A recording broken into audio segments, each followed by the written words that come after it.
Good afternoon. It is a lovely December. Good afternoon. It is a lovely January 11th afternoon. I'm here to give you the first report of 2022. Happy New Year. Let's talk about some real estate.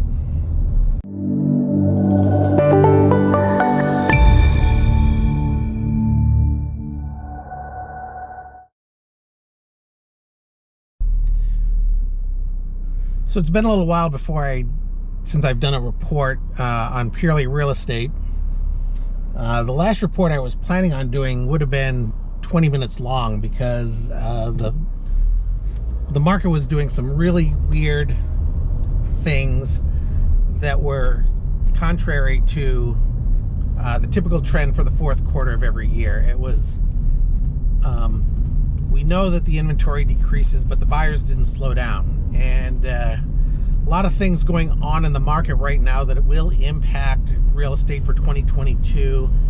I do expect for the year that the market is going to be a strong seller's market. There's no indication that that is going to change in any way, shape, or form. The buyers never slowed down in the fourth quarter, but generally the prices decreased about 3%. This year they guaranteed when the numbers come out it's going to say that they increased. I have active buyers in the market, and I'm on the low inventory and small numbers. It's clear that there's going to be a price increase, and this was after a slight decrease at the end of the third quarter last year, and that was on increased inventory. So going into 2022, we're going to be faced with increasing inventory pressure. There is still a long analysis and a lot of discussion going on in people who know better about what's going to happen long-term with interest rates, but the short-term in interest rates is definitely upward. Fed's going to start trying to pull out of QE. There's going to be a stock market realignment and an interest rate realignment.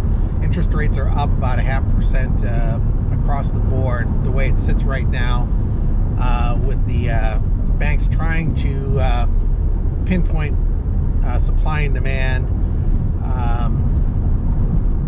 I do not have any new information on supply and demand this week, but it's certainly going to be something that we're going to watch from week to week, and that's going to see how effective the Fed's going to be with their pulling out of QE. We already know that the stock market is going to take a hit. A lot of information out there about how the QE has created an asset bubble. In real estate are assets that have benefited from that, whether people's stock portfolios have gone up as a result and they've converted that money to real estate, or just the volume of real estate that's been bought and sold, and the normal increasing interest rates in central Contra Costa County. There have been two trends for the last 30 days or so. The first trend being that it has been a strong seller's market. The market has been broadly in a plateau in most segments of the market, but I'm seeing a new term creep into the real estate lexicon, and that is stasis. And apparently real estate stasis is different from a plateau, where in that stasis means that buyers are pushing back against increasing prices, but the sellers are still coming out ahead, which means that the fight is on. This is going to, in my opinion, it's going to exacerbate volatility in real estate to the extent that there is any. Real estate is a slow-moving market because the process takes 30 days. So it takes 45 days to 60 days for us to figure out what's really going on, and it's completely in hindsight. So it'll be interesting to see how that plays out. But as I go through these micro market reports, when you hear the word stasis, that's how it varies from a plateau. So Concord, single-family homes have reached $875,000 across the market. And one more thing. All this information is on extremely low inventory. There is a blogger who I'm going to respond to some of his analysis recently that has been stating that we're due for a crash here in the Bay Area, and it's going to happen sooner rather than later by inference on his thing. But he's wrong on this. I guarantee, I will put dollars to donuts, that this market, and again, this is opinion, it's not based on anything tangible, it's just experience, that we're going to end up with 3 good quarters of upwardly moving market. The question is whether we end up in stasis for 3 quarters, or will the sellers be able to recover some traction and gain a little price advantage moving up.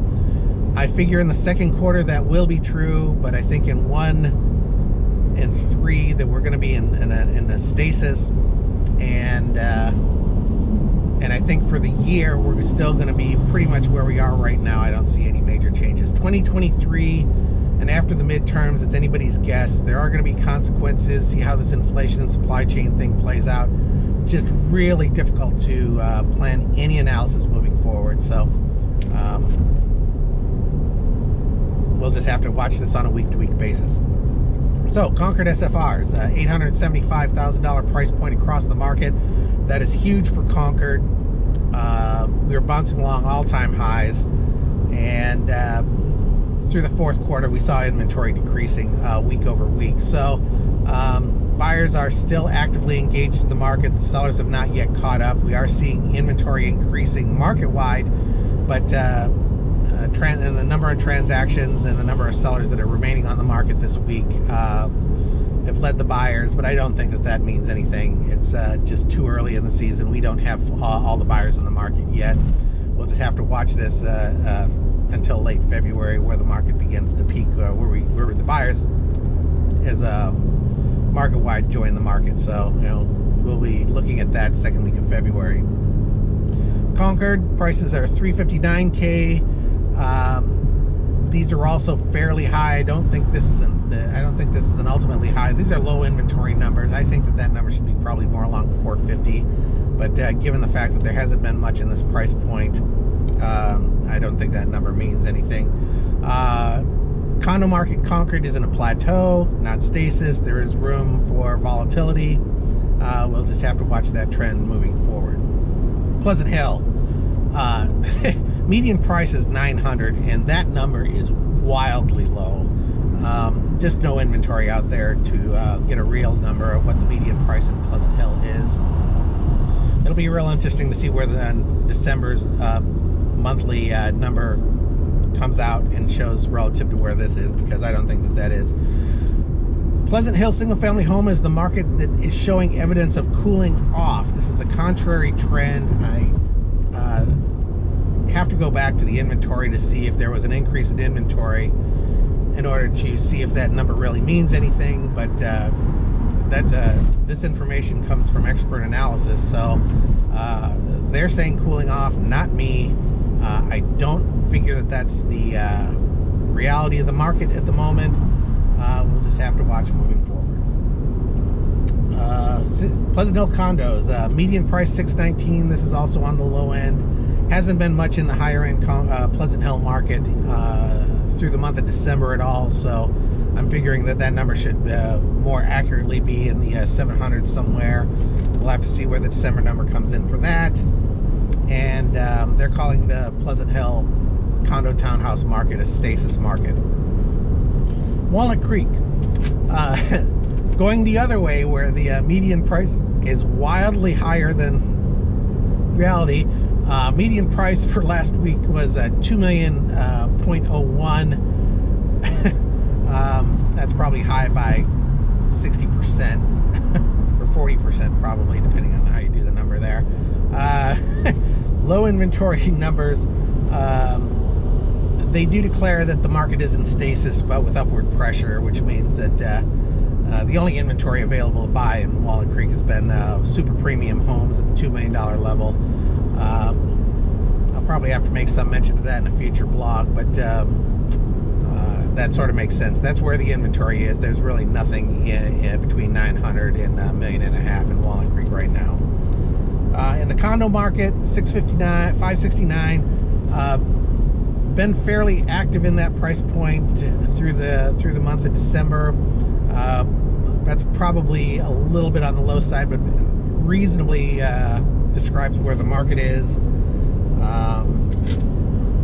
The analysis says that it's buyers are active in this price point, so there has been inventory.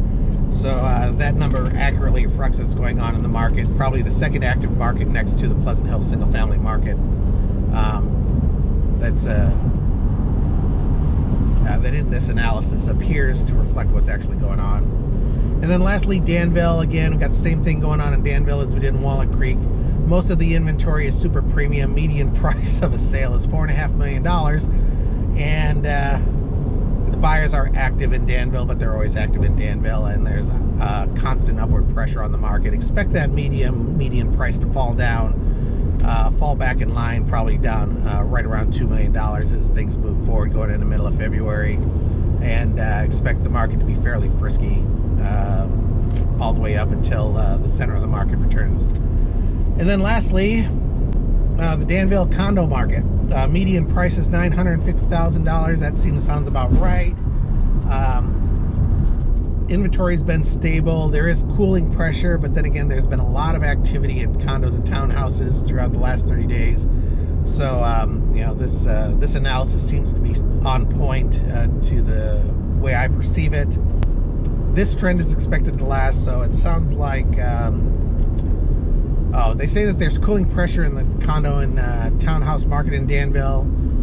That means that sellers are in this one price point are actually fairly active, keeping up with the buyers that are in the market, and the analysis expects that trend to continue